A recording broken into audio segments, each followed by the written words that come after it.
Welcome to Healing from Emotional Abuse, the award-winning podcast that sheds light on the journey from victim to survivor. I'm your host, Marissa F. Cohen, and I'm thrilled to have you join us on this empowering and healing adventure. The Healing from Emotional Abuse podcast isn't just another conversation. It's a sanctuary for those who have endured abuse and are determined to reclaim their lives. Through interviews with inspiring survivors, experts, and advocates, we aim to break the silence surrounding abuse and empower our listeners with the knowledge, support, and resources they need to break free from their past.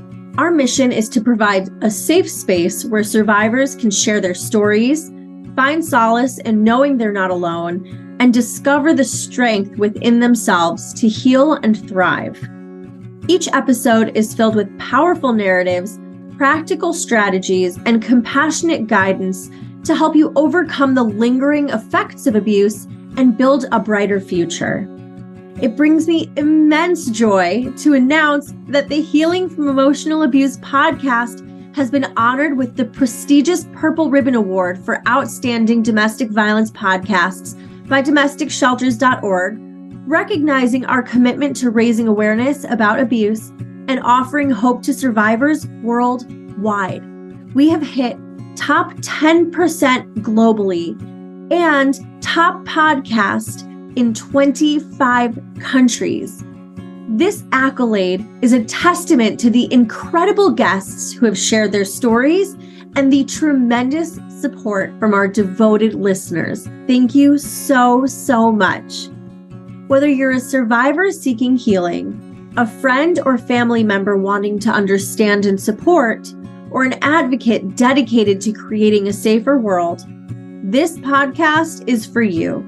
Our conversations delve into topics such as emotional, physical, financial, and psychological abuse, recovery techniques, self-care strategies, legal rights, and much more. Join us as we embark on this transformative journey together. Subscribe to Healing from Emotional Abuse on your favorite podcast platform. And remember, your story matters, and you have the power to break your silence from the chains of abuse. I'm your host, Marissa F. Cohen, and this is Healing from Emotional Abuse. Let's reclaim our lives and empower one another.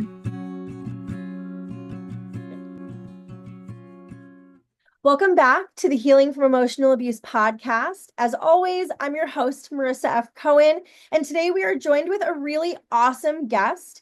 I met her when I was speaking at a school in upstate New York, and so I'm really excited. She reached out to me because she wanted to share her story and start really kind of getting the ball rolling on getting her voice back and making sure that people know that this stuff really does happen. I mean, as evidenced with all the statistics and the stories that you've heard week after week on this podcast. But please help me welcome Emma. Thank you so much for being here, Emma. We're so excited to have you today. Thank you for having me. Of course. Thank you very much for reaching out and wanting to share your story. I know that this is a big deal. I know that this is kind of like still your entry into speaking about it. And I don't know if you've had experience speaking about this on podcasts or with people publicly before. Have you?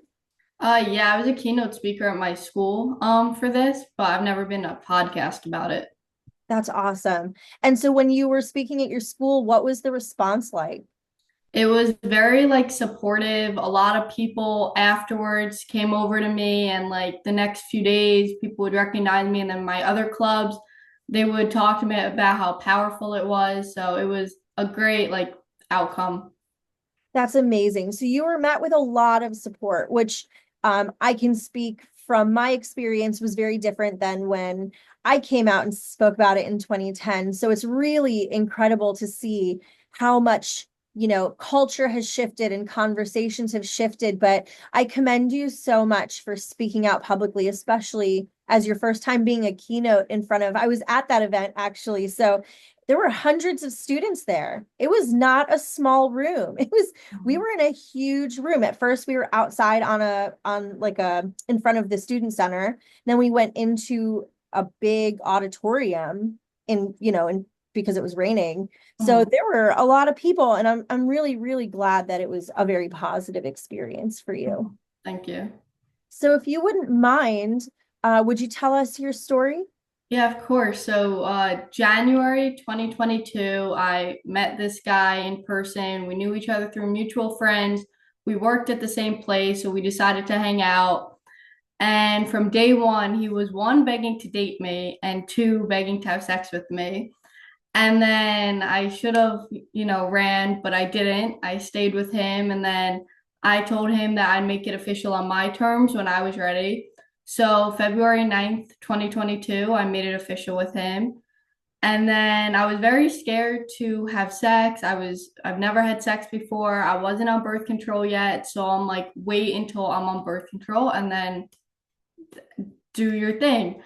So then he kept on asking, kept on asking. So March 4th, I gave in. I'm like, fine. I had sex with him. I was scared that he would rape me. So that's why I caved in and I did it with him.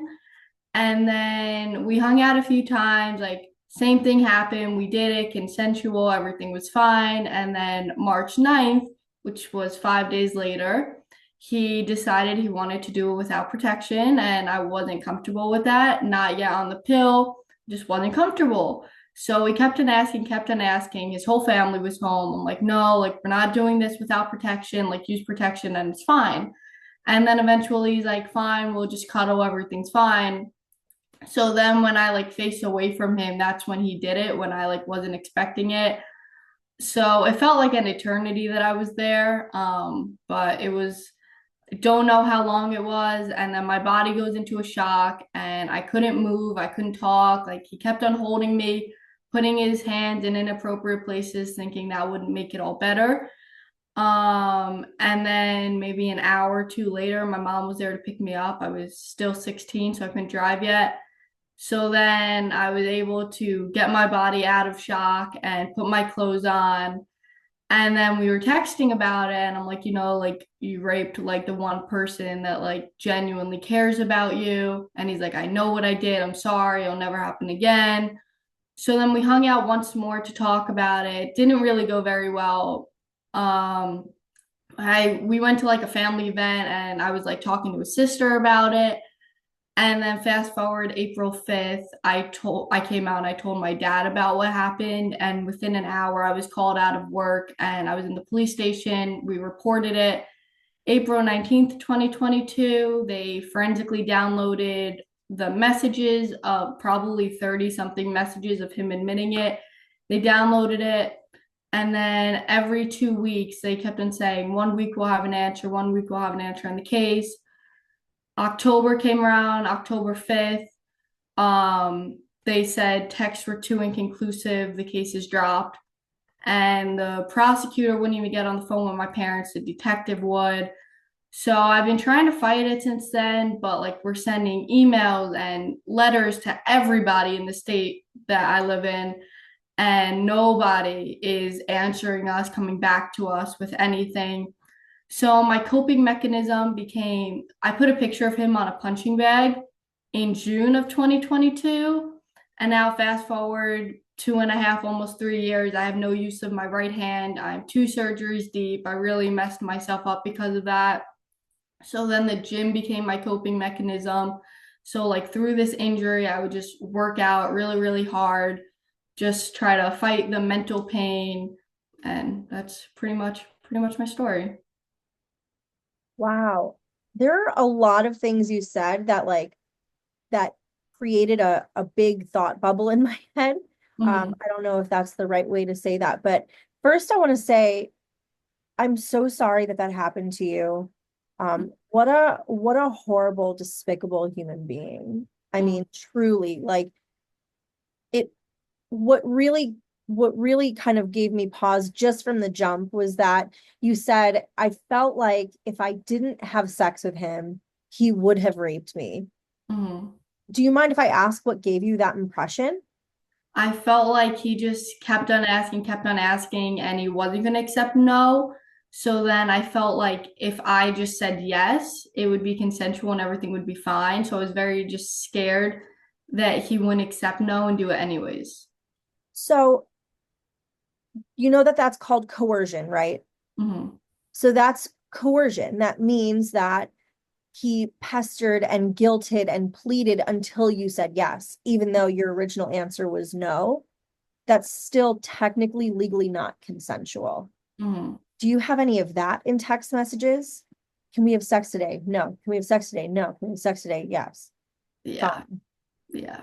That's coercion. That legally proves that he was making you feel guilty and intimidated and forced Hmm. into a situation that makes you uncomfortable. So like it sounds like right off the bat this person was not like very, very disrespectful, very not concerned with you and your safety and your comfort. And that, I mean, that being like kind of the premise of the relationship sounds really, really scary. Hmm. Sounds really uncomfortable. So can you kind of maybe give us a little bit of um like from your perspective what that was like being in a relationship with someone that from the beginning was very intimidating?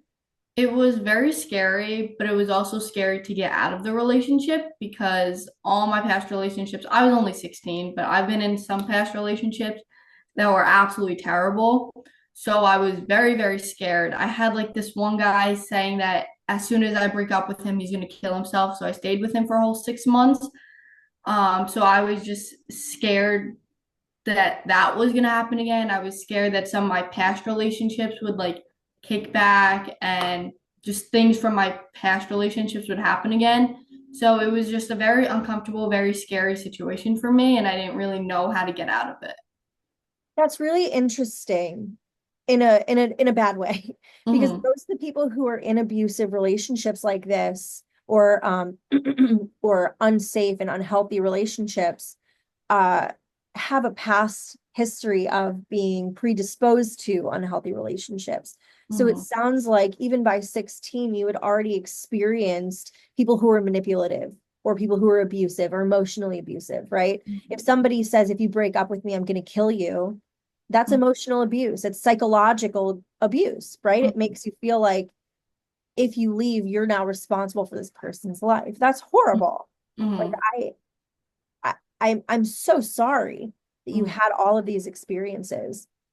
And so now you said that you have been basically fighting this. It's January 15th, 2025, which is actually interestingly enough, and I don't mean to steal your thunder, but this is the today is the 15th anniversary of my sexual assault, which is wildly similar to yours. Hmm. If you don't mind me sharing, mine was Of with a course. boyfriend we were only together for a few months and I had no experience with sex and exact same Hmm.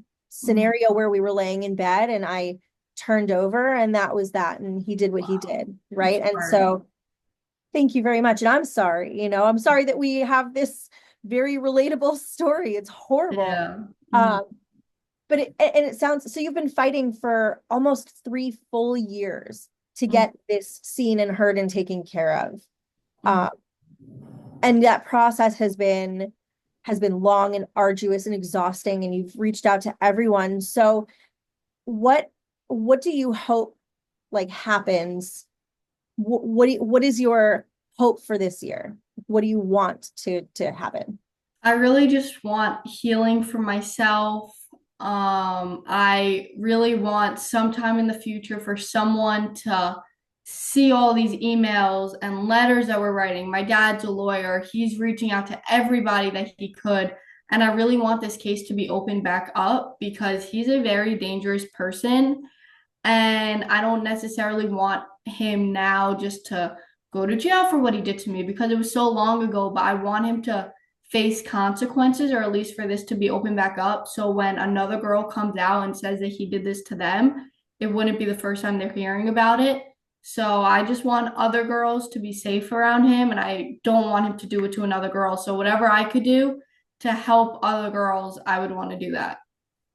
I think sharing your story in many mediums is going to be very helpful, whether it's through podcasts or books or blogs or keynotes or however, even just conversations. But I think that you speaking about it is Mhm. going to keep other people safe. I hope so. And I hope people are listening and that this person not only gets put away, but I have a whole laundry list in my head of things that I'd love to see happen to all of these perpetrators that I can't say publicly. I feel the same way. We all do. My sister-in-law and I joke about this all the time, and about like what we would do to the people who hurt us and the people we love. It's horrible. Unlock healing and transformation with therapeutic writing. Are you ready to embark on a journey of self-discovery, healing, and personal growth? Introducing our transformative course, Healing from Trauma, Therapeutic Writing. Therapeutic writing is a powerful tool that taps into the depths of your emotions, allowing you to express, explore, and heal from past wounds. Whether you're dealing with trauma, grief, anxiety, or simply seeking self-reflection, this course is designed to guide you on a profound healing journey. Led by experienced facilitators, therapeutic writing provides you with a safe and nurturing environment to delve into your thoughts, feelings, and experiences. Through a combination of writing prompts, exercises, and guided reflections, you'll learn how to tap into your inner wisdom and release emotions that may have been buried for far too long. This course is suitable for everyone, regardless of writing experience or skill level. Therapeutic writing is not about perfection. It's about authenticity and self-expression. You'll discover how to use writing as a powerful tool to process your emotions, gain clarity, and cultivate a sense of empowerment. During this course, you'll explore your emotions, learning how to identify and express your emotions through writing, allowing for a deeper understanding of yourself and your experiences, heal from the past, engaging in therapeutic writing exercises specifically designed to help you navigate and heal from past traumas, losses, or challenges. Cultivate self-awareness by developing a heightened sense of self-awareness as you explore your thoughts, beliefs, and patterns through introspective writing exercises. Foster personal growth, harnessing the power of reflection and intention setting through writing, enabling you to set goals, cultivate positive habits, and manifest your aspirations. And finding your voice by embracing your unique writing style and discovering the power of storytelling as a means of self-expression, empowerment, and connection with others. Join us on this transformative journey as we harness the power of words to heal, grow, and thrive. Enroll in therapeutic writing today and unlock the unlimited potential within you. Visit our website at www.healwithmarissa.com. That's www.heal, with, W-I-T-H, Marissa, MARISSA.com to learn more and secure your spot. Together, let's embrace healing, transformation, and the written word.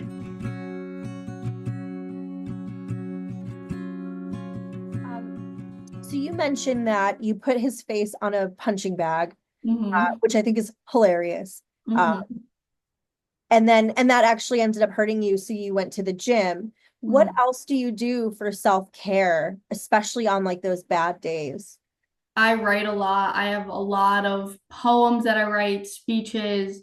So that helps me. And I send them out to people, and I hope that it will help other people knowing that they're not alone. I posted some on TikTok, and I just want people to know that they're not alone, and it happens to way more people than it should. So I just want to get my voice out there. So I write a lot. Yeah, working out. Working out helps a lot. What does working out make you feel? A release. And I feel like, yes, sometimes I overdo it at the gym, but I feel like the physical pain is a lot better than the mental pain. So I work out and it gets rid of the mental pain, so it helps. That's awesome. And I love that you have something that is both physical and emotionally healing for you all in one go. That's incredible. How often do you say that you like talk about this with people in your life, whether it's Sorry, 1 second. That's my you're dad. fine. Who's that? Hi, Dad. I'll tell you in a second. Hey, how are you? Good, thanks. How are you? Hi, everything okay? Oh yeah, we're just doing a podcast episode. Your daughter's incredible. Okay. Mhm. Sorry to Alright, interrupt. I'll just text me. When you're done. Sorry about that, Emma. No, I thought you're it was good. just a phone call. No, you're good. Sorry, could we cut that out? Totally fine. That's awesome. That's never happened before. Your dad seems really nice. Yeah. I told him I was on a meeting for Safer. Oh, that makes, I mean, similar topic. That makes sense. You know, Yeah. Safer is a club at your school. I don't know if we want to talk about or like mention what school you're at just for safety, but Safer is a club at your school that talks about sexual assault, right? And brings light to it. And you guys host a Take Back the Night every semester, which I think is super cool. Mhm. Are you're not always the keynote for that, are you? Or is So when I was a freshman, I was the first ever freshman keynote, and I don't know if you remember, but there was this girl that had like a longer speech. That was me, October of my freshman year, so last year. And then since I'm in this club at my school, Safer, the whole like e-board, we come together and we each make speeches. So my freshman year, I was like the big keynote speaker, and then the next 2 semesters, I was just making like a little speech. oh, that's awesome. Mhm. So what does your school do to actively, aside from Take Back the Night, to actively fight against Mhm. sexual assault on campus? So we have Take Back the Night. We have Safer Students Active for Ending Rape, where we have events just to support survivors, get our voices out there, and let people know that they're not alone. Lots of emails just to let people know that it's okay to report. If you're drinking, if you're under drugs, you're not going to get in trouble if something happened to you as long as you report it.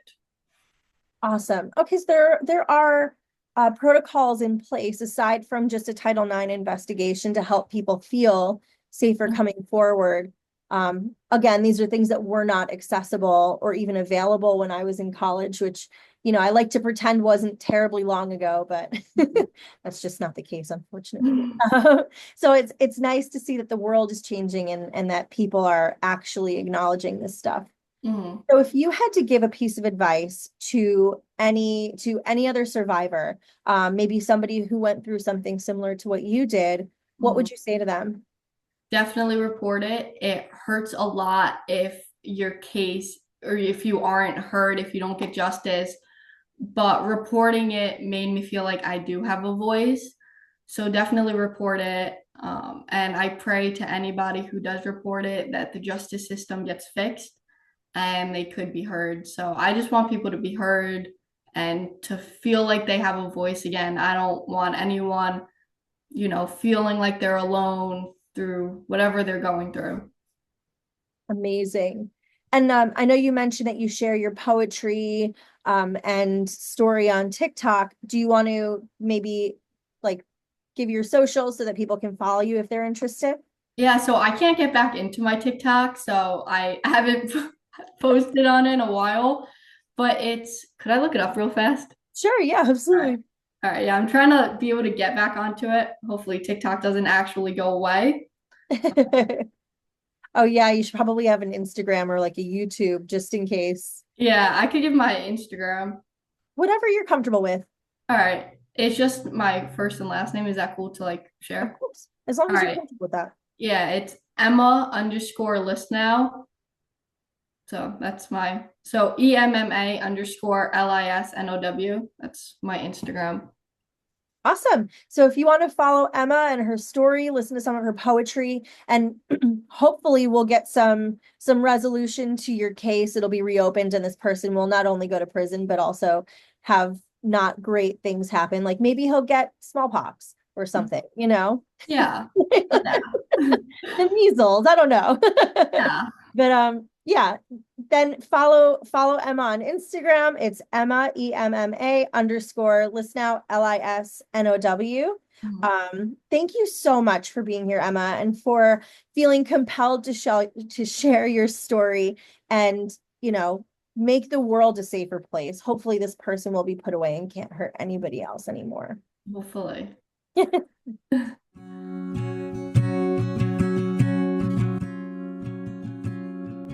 Thank you so much for joining us on this empowering episode of Healing from Emotional Abuse.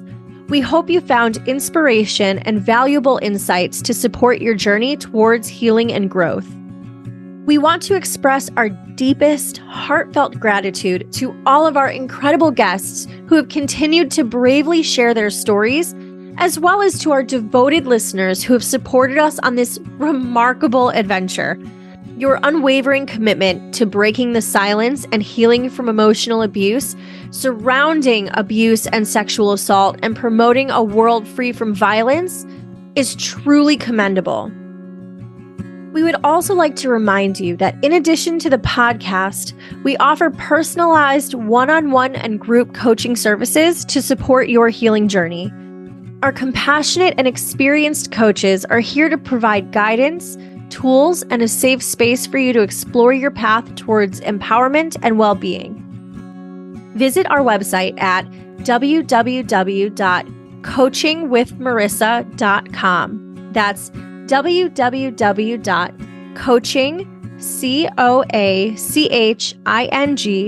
with Marissa, MARISSA.com to learn more and book a coaching session. Remember, you are not alone in this journey. Reach out to support networks, seek professional help, and always remember your worth and strength. Only about 7% of survivors seek resources. We need to up that number. Healing is possible, and together we can break the chains of abuse and build a brighter future. We invite you to stay connected with us on social media to continue the conversation and receive updates on future episodes, resources, and community events. Follow us on Instagram, Facebook, and ask Marissa at www.marissafaycohen.com. That's www.marissa, MARISSA, Faye, FAYE, Cohen, COHEN.com. Thank you once again for being a part of our community, and remember, your story matters. Let's continue to uplift, inspire, and empower one another. This concludes another transformative episode of Healing from Emotional Abuse. Until next time, I'm your host, Marissa F. Cohen, and together we can live free, confident, and peaceful lives after abuse and assault.